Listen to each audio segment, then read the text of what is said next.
Hello, and welcome to my channel, or welcome back to my channel. Today we will be talking about Bindy Johal.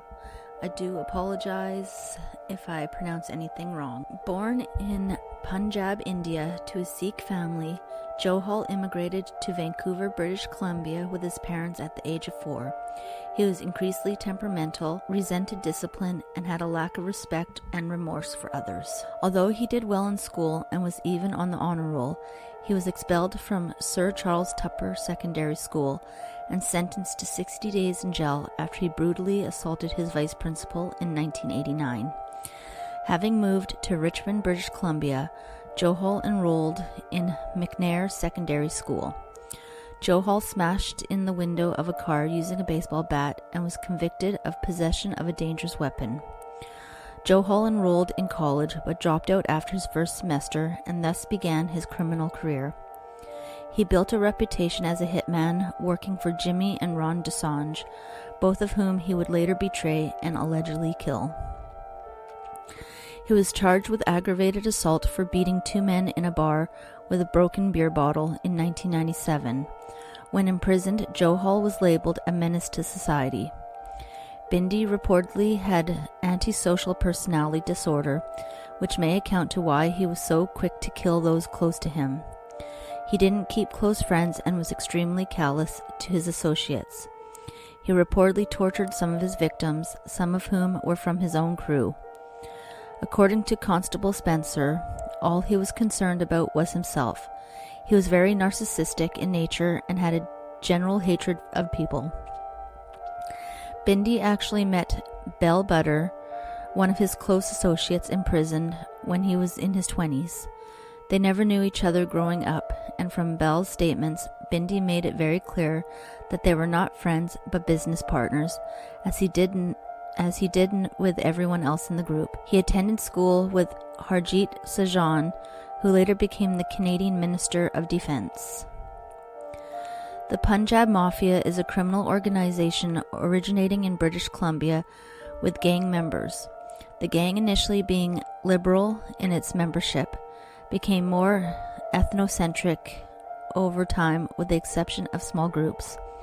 The Punjab Mafia is loosely affiliated and consists of several groups which sometimes work together. These groups are still active and notorious in Vancouver and have been since the early 1990s. They have been linked to the Independent Soldiers, Red Scorpions, Lotus Triads, Hells Angels, and the United Nations Gang in Canada. Although several members of the Independent Soldiers can also be grouped as part of the Mafia as well. Bindy Johal was accepted into the Punjab Mafia in the early 1990s, most likely through Ranjit Chima or Ron DeSange. Ranjit Chima and Ron DeSange were among the few who had full control of the criminal organization. According to Johal's former lieutenant, Bell Butter, Punjab Mafia hitmen claimed contracts in BC.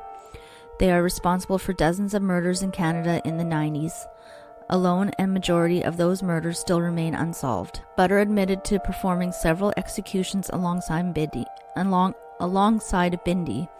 as well as the unsuccessful attempt to kill Johal's associate and former brother-in-law, Preet Sarbjeet Peter Gill. Butter was shocked when Bindy said he wanted his own cousin killed. "I thought this guy was kidding, but he was actually being serious. He wanted to take him out."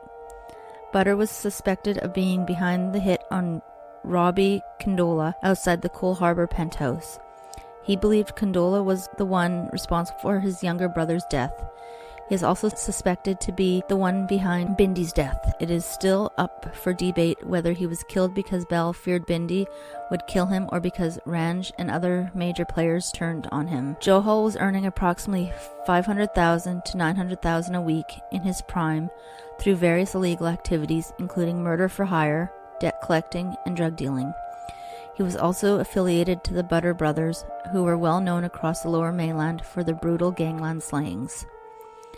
A man named Randy Chan was kidnapped on October 25, 1996, and Johal was charged with his kidnapping.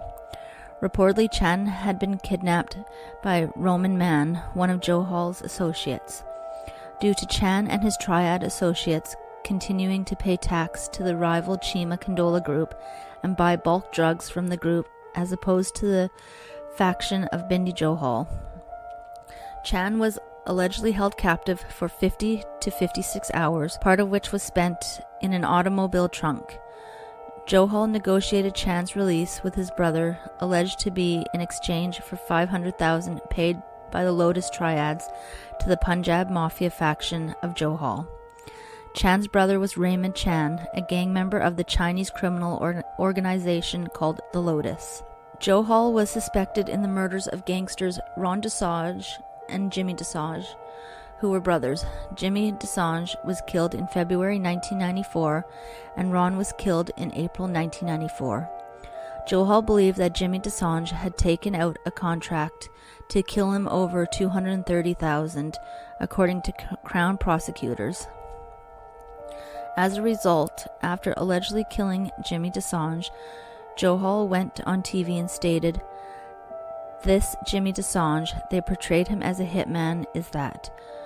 Personally, from what I've seen of him on the street, I don't think he could have hit his way out of a paper bag." This was a direct insult directed to Jimmy and Ron Desage, claiming that they had stopped being hitmen themselves and were rarely doing their dirty work themselves after climbing to the top of the criminal organization. Because of the required security for the trial, it was one of the most expensive trials in Canadian history. His former brother-in-law, Peter Gill, was also accused. The accused included Gill and Johal were acquitted. During and following the trial, Gill had an affair with Gillian Guess, an active juror on the trial.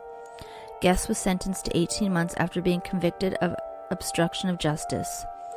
Gill was tried and convicted of the same crime and sentenced to 6 years in prison. The Crown appealed the acquittal of Johal and other defendants, but Johal was killed before the new trial began. Gill was not retried.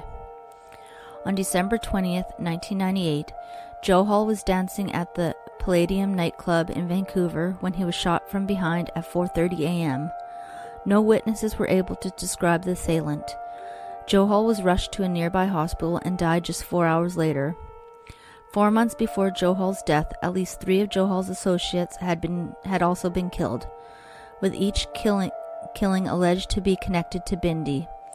According to the confessions of Bell Butter in 2004, before he died, Bell Butter told a reporter that he ordered the assassination of Johal, fearing that if he didn't do it, Johal would have him murdered. The kidnapping trial was set to commence within 2 months of the murder. Butter would have served up to 10 years if he had been convicted. Butter was never convicted of the murder of Johal due to his blind and paraplegic state. Johal was identified as one of the individuals in the Punjab Canadian community who sought criminal activity as a means of fast success and money, a glamorized lifestyle, and to counter racial discrimination and abuse with counter-violence. Why do you think Bindy Johal was a hero to many young Punjab Canadians?